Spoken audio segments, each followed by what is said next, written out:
Nobody's here. Perhaps Greg stepped out. Let's see if we can find anything to link Greg to the diamonds.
What are you doing here?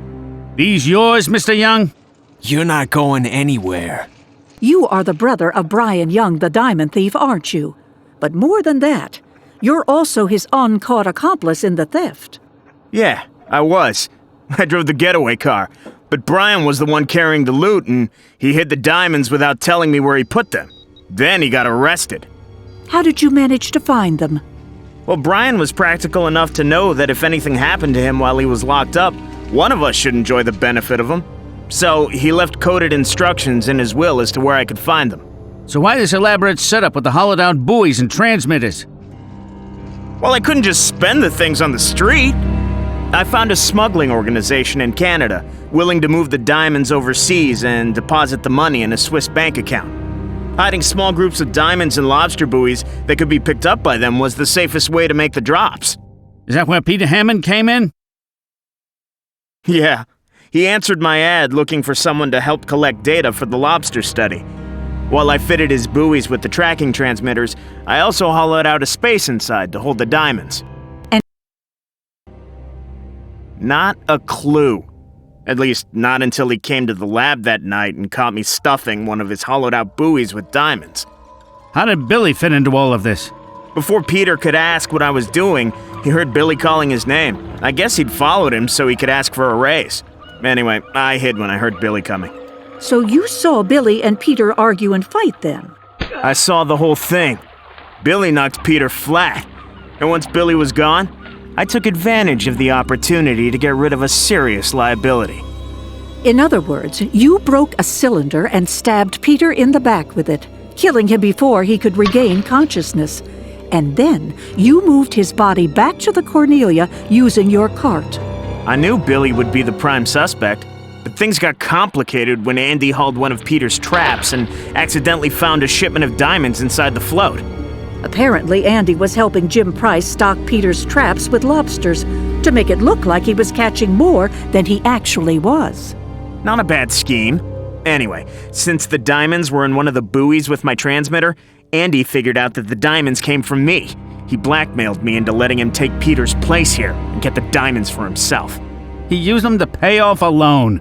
Well, maybe they helped him financially, but I couldn't afford to have a blackmailer as a partner. So you killed him with the boat hook from the Cornelia and spread some toothpicks around in hopes of redirecting suspicion at Billy Hammond. Unfortunately for you, you were the only logical killer. Greg, you're looking at a very long prison sentence. You might be able to get a shot at a slightly more comfortable cell if you help us go after your Canadian contacts. You sure you want to do this, Billy? It could be dangerous. My uncle died for this. Let's chart our course.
This is the place.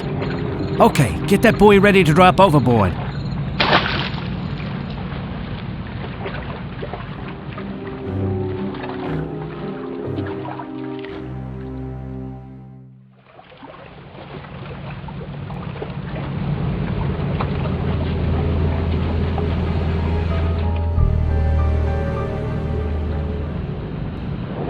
Fair enough. Real fun. I know,